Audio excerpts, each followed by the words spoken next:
Cengiz Alp runs a construction and property development business in northern Cyprus. Here he shows us his latest project, 23 villas on the outskirts of Nicosia, Cyprus's divided capital.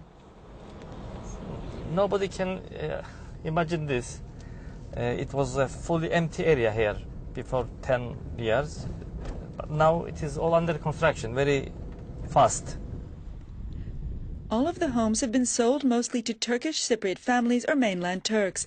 Testimony to an economic boom, thanks in large part to Turkey, which subsidizes the northern Cypriot economy to the tune of 3 billion Turkish lira or over 1 billion euros per year. But for this Turkish Cypriot, there's no gloating when it comes to the crisis in the south. We don't feel good because when you have a fire in your neighbor, at the end it will affect you. We feel very sorry about our neighbors, our brothers, because we share the same country, we share the same life since centuries. But almost 40 years ago, this sharing stopped. In 1974, Turkish troops landed in the north to stop a military coup aimed at uniting Cyprus with Greece. 9 years later, the Turkish Republic of Northern Cyprus declared independence, an independence only recognized by Turkey. In 2004, an internationally brokered referendum to unite Cyprus was rejected by the South, which went on to prosper as an EU member. Ironically, it's the North's isolation which has shielded it from the banking crisis in the South. We are not hit by this specific crisis because we are not in the Eurozone and we don't use Euro. We have other kinds of difficulties. Because we are not recognized, we don't have direct flights. We are under embargoes, isolations, and for that reason, of course, life is tougher for us. But one advantage that we have in this particular period, we have a much stronger motherland, Turkey. But in southern Cyprus, it's the exposure to their so-called motherland, Greece's toxic banks, which led Cyprus last month to be the 5th EU member to get an EU IMF bailout. A bailout met with anger and frustration by Greek Cypriots who claim their savings and livelihood were being sacrificed to save the banks in the euro. And to make matters worse, in mid-April, Cyprus announced the cost of its EU IMF bailout was now 23 billion euros, more than double the original estimation. Stelios Platis runs a financial services company. He's also a former advisor to the Cypriot president. For him, there's little faith in the economic decisions of the EU. The European Union tried to make an example out of Cyprus. They do not want a financial services sector which is based on efficient tax structures to appear in the European Union. Fair enough. Give us a mandate, give us a time period, 2 years, 3 years, 4 years, 5 years, and we will wind it down without the social cost, without destroying more than a quarter of the economy, and without taking a whole people, out of economic prosperity for absolutely no reason. Finding solutions to replace 1/4 of Cyprus's economy.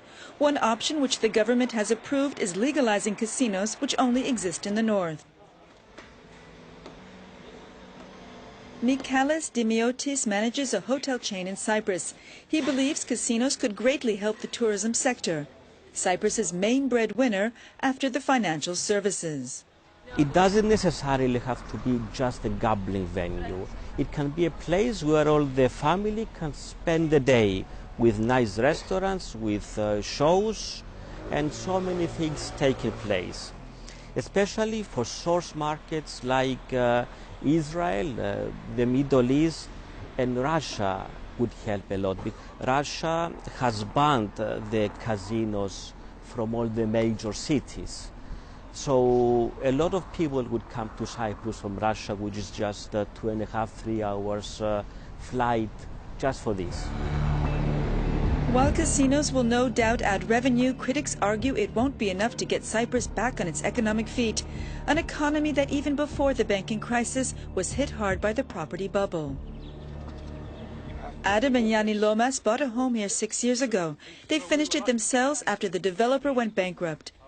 But now they're facing banks who want to collect mortgages the developer took on the property before going bankrupt. Despite this nightmare scenario, Adam, a retired oil engineer, says he believes in Cyprus, but the answer doesn't lie in financial services. We want to be part of the Cypriot dream, you know. And I know that the only way to do that now is this gift which is sitting out there, you know, and there's gas out there. You know, we are absolutely sure that. We don't know exactly how much, but we know there's gas out there. But we need a plan.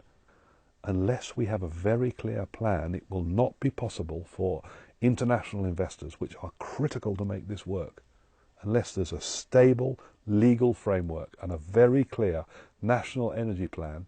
No one will come near Cyprus. And it's got worse, because the reputation of Cyprus, now no one's listening to us. You know, Cyprus is the bad boy of Europe. We're the whipping boy. At stake in Cyprus's gas venture is money and geography. It's estimated it would be 5 times more expensive to transport the potential gas through southern Cyprus and Europe than to transport it through the north and a pipeline in Turkey. For the TRNC, it's an offer they've made not once, but twice. We repeated that offer in 2012 by adding a new element to it, and that is the exportation of these finds via northern Cyprus and via Turkey, which is the most profitable way and perhaps the best way to benefit from these natural resources, which everyone says belong to both communities. We think that doing it jointly and benefiting from this jointly would be the way out of the economic problems and also of the political problem. But even if this proposal could solve Cyprus's problems, it would mean negotiating with Turkey, a country still seen by the South as an occupier of their land. I've tried to explain to people who would be able to make this decision that there are more options than just an LNG plant. Unfortunately, one of those options involves reaching agreement with our neighbours in the north. And that is such an emotional subject here. You can't go into a single coffee shop or cafe in any part of southern Cyprus without feeling the hurt of people's sons who were lost in the conflict.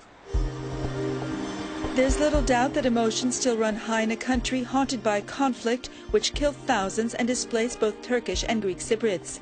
Few want to talk about it in front of the camera, and those who will talk admit the crisis has stacked the cards against them. The negotiation should be held at a time when both parties are on equal footing, and I don't feel that right now is the time for us. Of course, that does not mean that a solution is not desirable. Of course, it would solve a lot of problems, even the financial problems we are facing now, but we shouldn't sacrifice a fair and just solution for a quick solution. Finding a fair and just solution to one of Europe's oldest conflicts. In this current landscape of a Eurozone crisis plagued with austerity and budget cuts, the concern is that time could also become a growing deficit.